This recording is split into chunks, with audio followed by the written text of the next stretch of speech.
अभी हमने क्या देखा था कि सार्कोडिबुलर स्ट्रक्चर देख रहे हैं, ठीक है। सार्कोडिबुलर स्ट्रक्चर मतलब क्या है कि मायोफाइब्रिल का ट्रांसवर्स सेक्शन। तो मायोफाइब्रिल के ट्रांसवर्स सेक्शन में हमें क्या दिखता है। अब हमने देखा था कि मायोफाइब्रिल्स बंच में, कैसे बंच में अरेंज होते हैं। तो ये एक मायोफाइब्रिल हो गया, ये एक मायोफाइब्रिल हो गया, ये एक मायोफाइब्रिल, ये एक मायोफाइब्रिल, ठीक है। तो ये ऐसे, और यहाँ पर भी मायोफाइब्रिल्स होंगे, यहाँ पर भी मायोफाइब्रिल्स होंगे, ऐसे कुछ मायोफाइब्रिल्स साथ में होते हैं, ठीक है।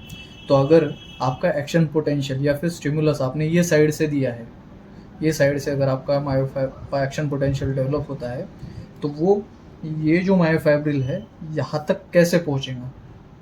तो इसके लिए क्या हुआ है कि ये जो मायोफाइब्रिल है, ये जो आपकी फाइबर की मेम्ब्रेन है, मसल फाइबर की मेम्ब्रेन है, उसने एक टी ट्यूब्यूल तैयार किया है अंदर। क्या किया है? एक टी ट्यूब्यूल अंदर तैयार किया है। वो कहाँ से कहाँ तक? एक साइड से दूसरे साइड तक पूरा ट्रांसवर्सली अरेंज है। कैसा है?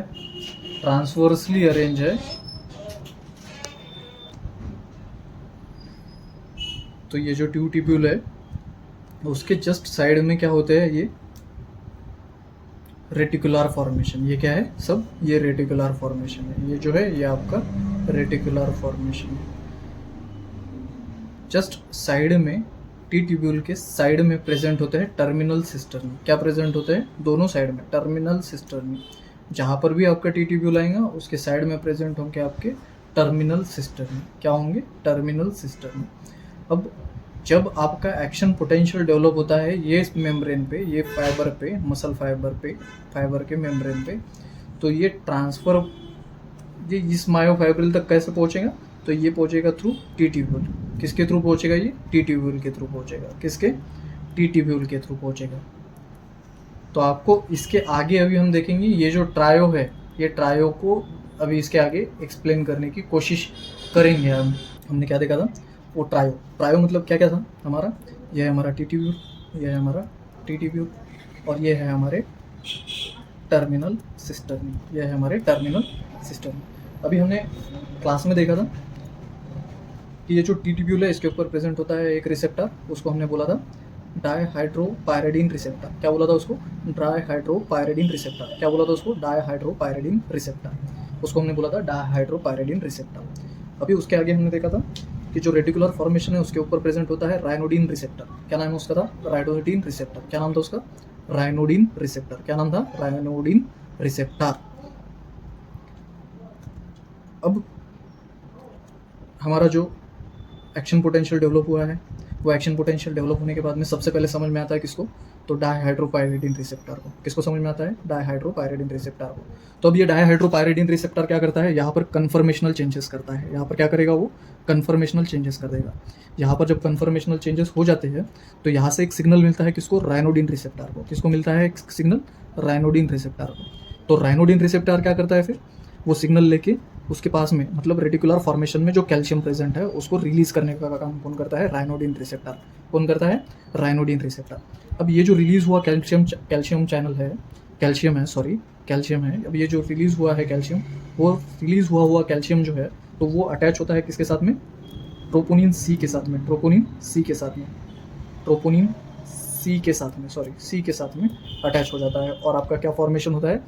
आप ट्रोपोनिन सी के साथ में अटैच होके, कैल्शियम अटैच होके क्या करवाता है? आपका स्लाइडिंग मैकेनिज्म करवाता है। और स्लाइडिंग मैकेनिज्म से क्या होता है? कॉन्ट्रैक्शन होता है। स्लाइडिंग मैकेनिज्म से होता है कॉन्ट्रैक्शन।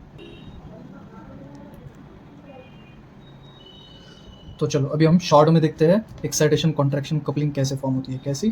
क्या फॉर्म होता है? एक्साइटेशन कॉन्ट्रैक्शन कपलिंग को हम देखेंगे। कहाँ से एक्साइटेशन हो रहा है और कहाँ पर कॉन्ट्रैक्शन हो रहा है, ठीक है।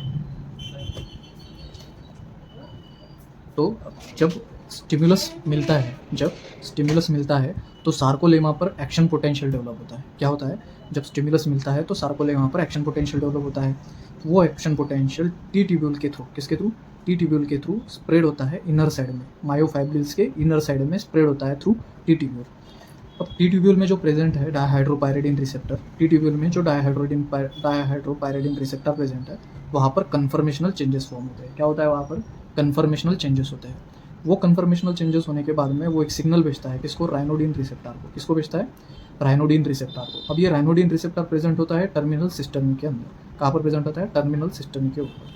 अब राइनोडिन रिसेप्टर को जैसे ही सिग्नल मिलता है वो रिलीज करता है कैल्शियम, जो कि रेटिकुलर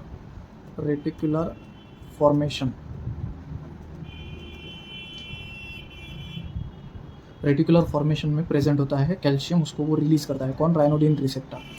और अटैच होता है ट्रोपोनिन सी के साथ में। किसके साथ अटैच होता है? ट्रोपोनिन सी के साथ में।